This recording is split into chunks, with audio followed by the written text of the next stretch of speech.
বন্ধুরা, গত বছর ৭ই অক্টোবর থেকে গাজা উপত্যকায় নির্বিচারে আগ্রাসন চালিয়ে যাচ্ছে ইসরায়েল। ইসরায়েলি বাহিনীর বর্বর হামলার কারণে নিরীহ মানুষ নিহত হয়েছেন প্রায় ৪০,০০০, আহত হয়েছেন আরও অন্তত ৮৬,০০০-এরও বেশি মানুষ। জাতিসংঘের মানবিক সাহায্য কার্যক্রম শুরু থেকেই অবরুদ্ধ করে রেখেছে ইসরায়েল, আর এর ফলে বর্তমানে উপত্যকায় দেখা দিয়েছে তীব্র মানবিক সংকট।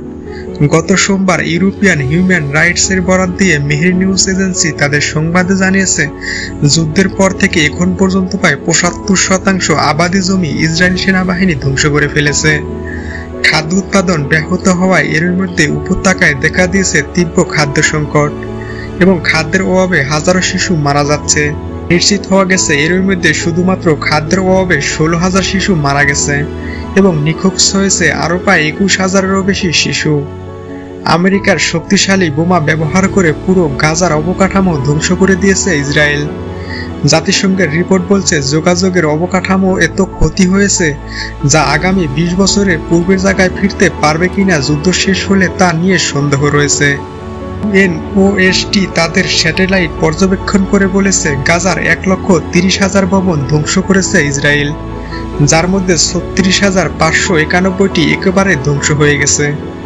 ১৬,৫১৩টি অবকাঠামো মারাত্মক ক্ষতিগ্রস্ত হয়েছে এবং হালকা ক্ষতি হয়েছে প্রায় ৪৭,০০০ অবকাঠামোর। আসলে গাজার মানুষের দুঃখ দুর্দশার কথা বলতে গেলে হৃদয়টা একেবারে হুহু করে ওঠে। সাধারণ মানুষ আমরা, তাদের সীমান্ত থেকে হাজার হাজার কিলোমিটার দূরে। আমাদের সরাসরি তেমন কিছু করার নেই, শুধু দোয়া করা ছাড়া। তবে এক্ষেত্রে অত্যন্ত দুঃখজনক এবং পরিতাপের বিষয় হলো, আল্লাহ পাক সকল আরব দেশগুলোকে সক্ষমতা দিয়েছেন, অর্থ দিয়েছেন, কিন্তু তারা নিশ্চুপ হয়ে রয়েছে।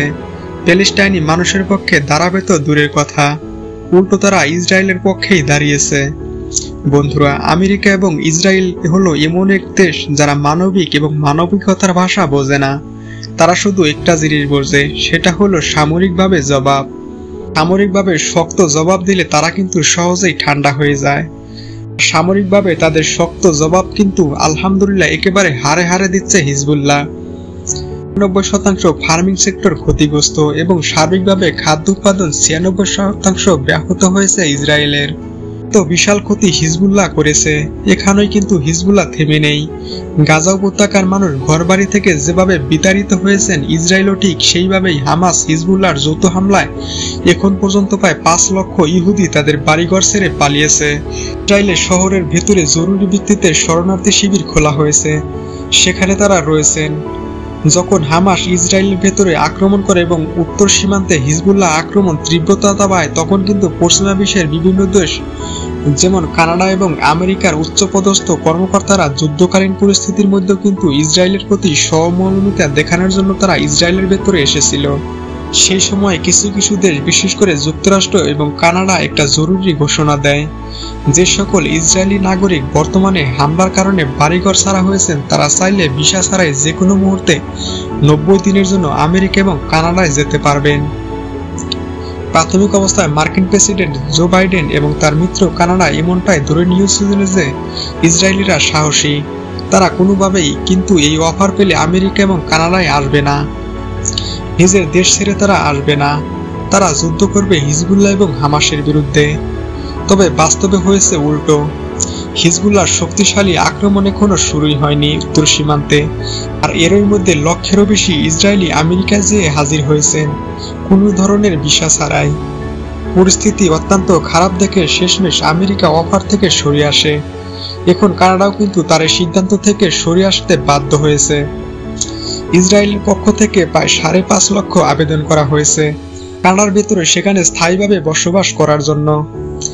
ইসরায়েলি সংবাদ মাধ্যম এবং ইরানের বিখ্যাত সংবাদ মাধ্যম ইসলামিক রিপাবলিক নিউজ এজেন্সি দুটি সংবাদ মাধ্যমে খবরটিকে হাইলাইট করে প্রকাশ করেছে। ৫.৫ লক্ষ ইসরায়েলি দেশ ছেড়ে হিজবুল্লাহর ভয়ে কানাডায় চলে যাওয়ার জন্য আবেদন করেছে।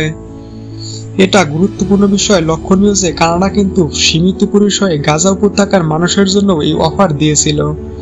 সবথেকে গর্বের বিষয় হলো, উপত্যকার মানুষ এত অত্যাচার নির্যাতন সহ্য করার পরও কানাডার ভিসার জন্য আবেদন করেনি।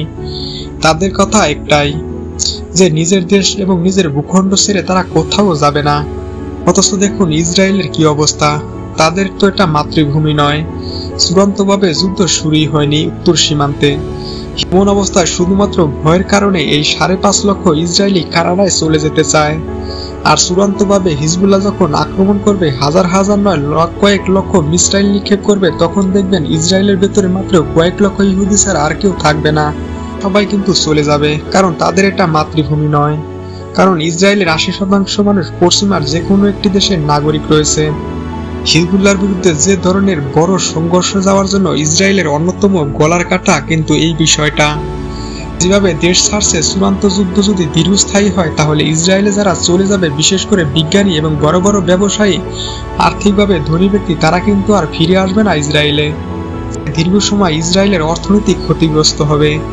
অত্যন্ত স্পর্শকাতর এই বিষয়টিকে কেন্দ্র করে নিশ্চয়ই আপনারা পরিষ্কারভাবে দেখতে পারছেন ইসরায়েলের বর্তমান যুদ্ধকালীন মন্ত্রিসভা এবং সামরিক বাহিনীর কমান্ডার, তার সঙ্গে বর্তমানে নেতানিয়াহুর দ্বন্দ্ব চলছে।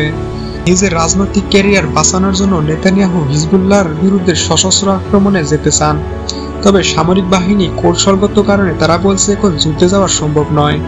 এখন ইসরায়েলের সামরিক বাহিনীর রেস্ট দরকার। যদিও এক্ষেত্রে গুরুত্বপূর্ণ আপডেট হল যে যুদ্ধকালীন মন্ত্রী এবং সাবেক সেনাপ্রধানের কথা উপেক্ষা করে নেতানিয়াহু উত্তর সীমান্তে হিজবুল্লাহর বিরুদ্ধে যুদ্ধ করার জন্য সেনা মোতায়েন শুরু করেছে। এখন দেখার বিষয় তা কি হয়। বন্ধুরা, ভিডিওটি ভালো লাগলে অবশ্যই লাইক, কমেন্ট এবং সাবস্ক্রাইব করবেন।